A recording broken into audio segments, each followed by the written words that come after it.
ఒక కుటుంబం గురించి ఆలోచిస్తే మిగతా కుటుంబాలకి నేను శత్రువునవుతాను కదా. మీరు ఆ విధంగా అనుకోకర్లేదన్నయ్య. అరుణ్ చేసుకోబోయే అమ్మాయిని వాడు నిర్ణయించుకోవాలి లేదా మీరు నిర్ణయించాలి. అంతేగాని ఇలా చీట్లు రాసి వేయడానికి నేను ఒప్పుకోను.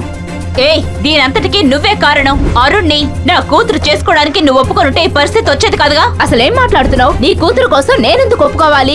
కావాలంటే నువ్వు తప్పుకొని వెళ్ళి. నేనెందుకు తప్పుకోవాలి? అరుణ్ కి నా కూతుర్ని చెప్పి పెళ్లి చేస్తాను. నేనున్నంత వరకు దీనికి ఒప్పుకోను. అదే చూద్దాం. నీ వల్ల అయింది చేసుకోవయ్యా. నోరు మూసుకొని కూర్చో. నువ్వెవరివే నా భర్తని అనడానికి? కాకపోతే మీ ఆయన చెప్పేది న్యాయమా? ఇలా మాట్లాడమంటే మర్యాద కూడదు. కుదరదు, నేను ఒప్పుకోను. నా కూతురే ఈ ఇంటికి తప్పకుండా కోడలు అవుతుంది. ఆ విధంగా జరగదు. అలా జరగడానికి నేను ఒప్పుకోను. మీరు అలా అంటే నా కూతురు ఈ ఇంటికి కోడలు అవుతుంది.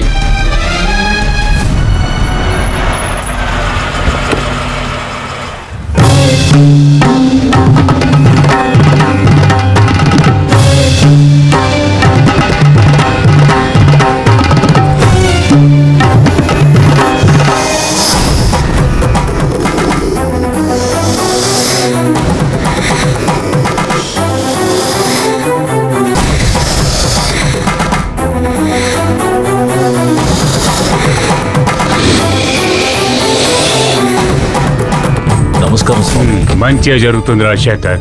ఏమిటి సమస్య? చాలా పెద్ద సమస్య స్వామి. నేను ఏ నిర్ణయం తీసుకోలేకపోతున్నాను. తెలుసు, దాన్ని పరిష్కరించడానికే కదా నన్ను రమ్మన్నావు. ఆ, సరే, లోపలికి వెళ్ళి మాట్లాడదాం. రండి రండి స్వామి.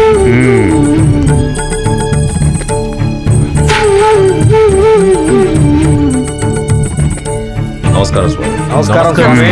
నమస్తే. మంచిది, అంతా మంచిగా జరుగుతుంది. స్వామి, నా సమస్య ఏమిటో మీకు వివరించాను. నేనే నిర్ణయం తీసుకోవాలో వీళ్ళందరి ముందు చెప్పండి. ముగ్గురు అమ్మాయిల జాతకాలు తీసుకురమ్మనండి. అమ్మాయి ఎవరో నేను చెప్తాను. వెళ్ళండి, వెళ్ళి మీ పిల్లల జాతకాలు తీసుకురండి. వెళ్ళండి త్వరగా.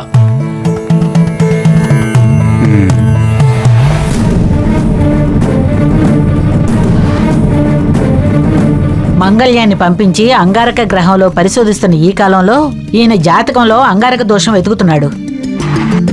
ఇవన్నీ చూసే బ్రహ్మంగారు ఆనాడే చెప్పాడు, ఈ లోకంలో ఇద్దరే సంతోషంగా ఉంటారట. ఒకడు పదవిలో ఉన్న రాజకీయ నాయకుడు, ఇంకొకడు దేవుడి పేరు చెప్పి మోసం చేసి ఇలాంటి దొంగసాములు. అమ్మా కాళీమాత అనుగ్రహించు తల్లి భగవతి.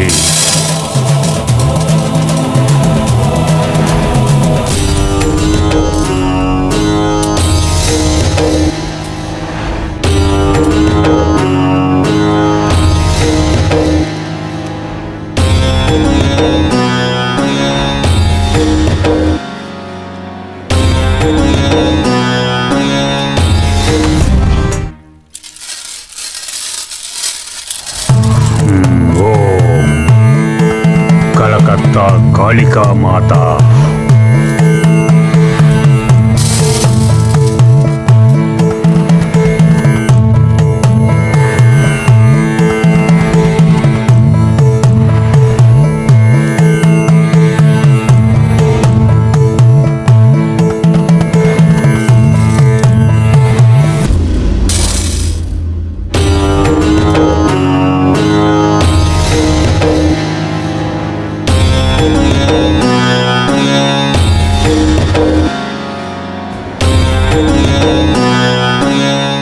ముగ్గురమ్మాయిల జాతకాలు పొత్తు కుదురుతున్నాయి.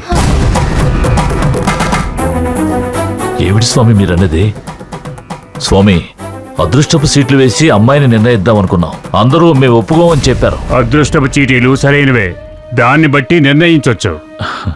అసలు ఈ ఆలోచన చెప్పింది మా గంగే. దానికి మిగతా వాళ్ళు ఎవరూ ఒప్పుకోలేదు. ఆ అమ్మాయి ఆలోచనే సరైంది. ఈ కుటుంబాన్ని కాపాడే తాయెత్తు యంత్రాలు కూడా ఆ పుట్టలోనే ఉన్నాయి కదా.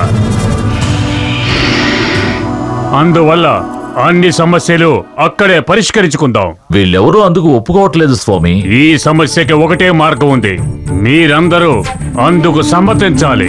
అలాగే స్వామి.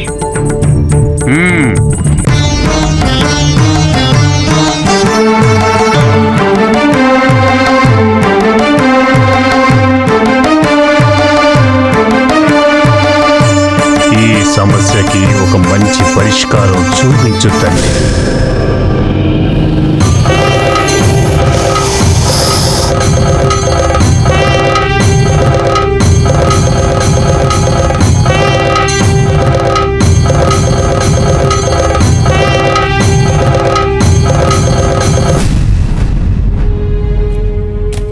నిజంగానే లోపల ఒక పాము ఉంటే వీడు చేసే అక్రమాలకి కాటేసుండేది.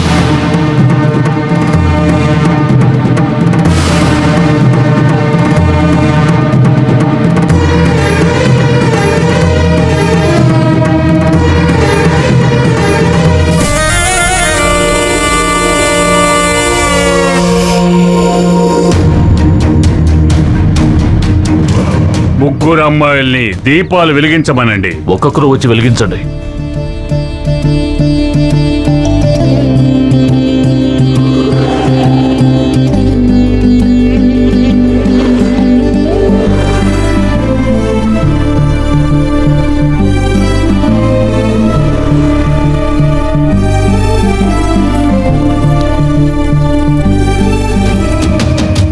అరుణ్, అందులో ముగ్గురు అమ్మాయిల పేర్లు రాసి ఉన్నాయి.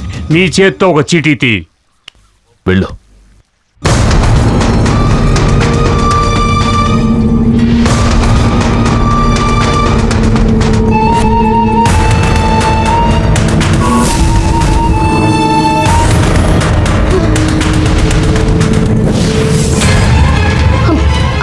అయ్యగారు, వెలిగించిన దీపం ఆరిపోయింది.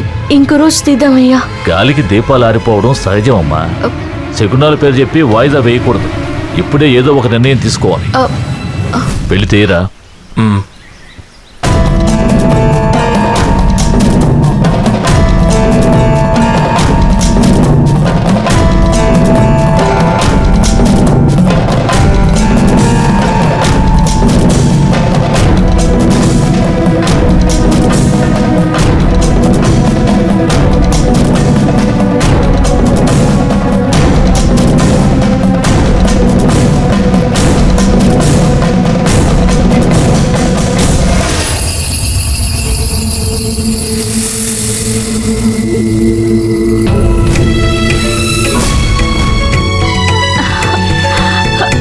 వద్దురా, నేను చెప్పాను కదా ఈ ఇంటికి నువ్వే కోడలు అవుతావని.